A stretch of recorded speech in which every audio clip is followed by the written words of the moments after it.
네, 인강드림 메일 정리 노트 함께 풀어보도록 하겠습니다. 1번 지문 보시면 1번 거래정보사업자는 정보검색사 2인 이상, 공인중개사 2인 이상을 확보하여야 한다. 틀린 지문이죠.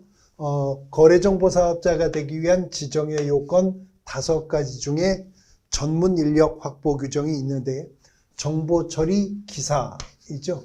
정보처리 기사 1명 이상입니다. 정보처리 기사 1명 이상을 확보하면 되고 컨텐츠가 부동산 중개에 관한 교환체계이기 때문에 공인중개사도 1명 이상을 확보하도록 하고 있습니다.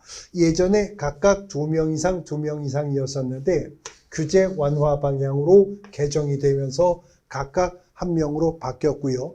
정보검색사가 아니라 정보처리 기사입니다.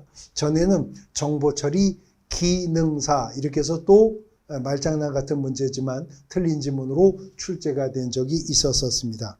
틀린 지문 X고요. 2번 거래정보사업자는 운영규정을 정해서 특별시장, 광역시장, 도지사의 승인을 얻나요?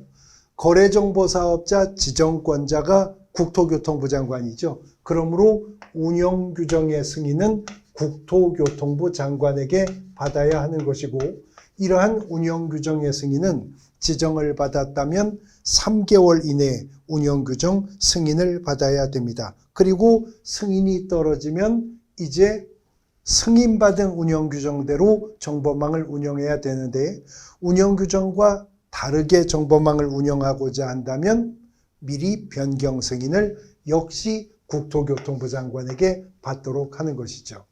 3번 거래정보사업자로 지정된 때로부터 6개월 이내에 부동산 거래정보망을 설치 운영하지 않으면 거래정보사업자 지정 취소됩니까? 아닙니다.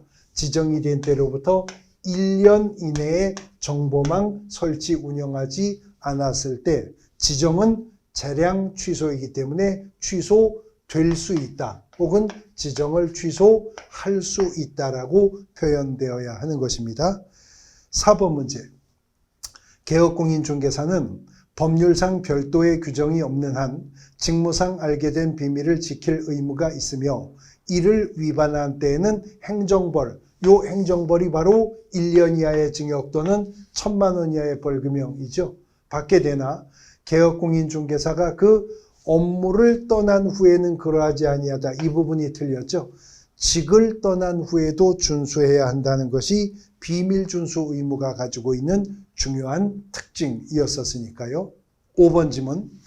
개업공인중개사와 의뢰인 간의 법률 관계는 민법상 위임관계와 같으므로 개업공인중개사는 선량한 관리자의 주의로서 의뢰받은 중개 업무를 처리할 의무가 있다. 개업공인중개사에게 선관주의 의무 있다. 5항은 맞는 지문이죠. 단 유의해야 될 것은 개업공인중개사에게 선관주의 의무가 있다는 말은 맞지만 공인중개사법이 개업공인중개사에게 선량한 관리자로서의 주의 의무를 규정하고 있다고 말하면 틀리는 거죠. 이것은 판례와 학설이 인정하는 의무에 불과하기 때문에 그랬었습니다. 이어지는 6번 지문. 개업공인중개사가 중개 의뢰를 받은 경우에는 거래 당사자 쌍방에게 법령이 정하는 사항을 확인하여 서면으로 제시하고 성실 정확하게 설명해야 된다. 확인 설명해야 될 대상을 잘못 말하고 있죠. 공인중개사법 25조 1항에 따르면 개업공인중개사가 중개 의뢰를 받았을 때 중개가 완성되기 전까지 설명해야 될 대상은 당사자 쌍방이 아니라 매수, 임차, 그 밖의 권리를 취득하고자 하는 의뢰인에게만 설명하면 되는 것이기 때문에 그렇습니다. 7번 질문. 주거용 건축물 확인 설명서 작성 시 임대차의 경우에 개별 공시지가 및 건물 공시가격을 반드시 기재해야 됩니까? 생략할 수 있죠.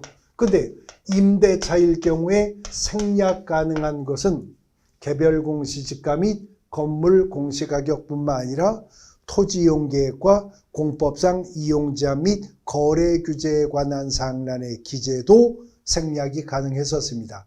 그리고 취득 관련 조세의 종류 및 세율은 아예 제외되죠. 취득세, 농특세, 지방교육세는 임대차에서 발생하는 조세가 아니기 때문에 그랬었습니다. 그 다음 8번 질문. 중개대상 물건의 상태에 관한 자료 요구를 하였으나 불응한 경우에 그 사실을 설명할 사항이 아닌가요?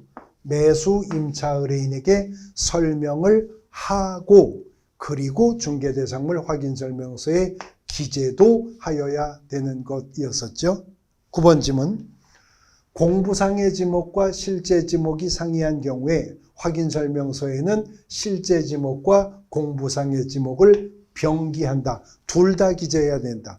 그래서 중개대상물 확인설명서 대상 물건 표시란에 토지란에 두 칸으로 구분되어 있는 게 지목이었었죠. 건축물에서도 두 칸으로 기재되어 있는 게 하나 있었습니다. 용도였었습니다. 건물의 용도도 공부상의 용도와 실제 이용 상태를 모두 기재하듯이 지목도 법정 지목과 현황 지목을 각각 모두 기재를 해야 되는 것이었었습니다. 10번. 취득 시 부담할 조세의 종류 및 세율은 중개가 완성되기 전 지방세법의 내용을 확인하여 적으나 임대차의 경우에는 생략할 것도 없으니까 제외한다라고 작성 방법에 기재가 되어 있는 것이죠. 메일 정리 노트 함께 풀어보셨습니다.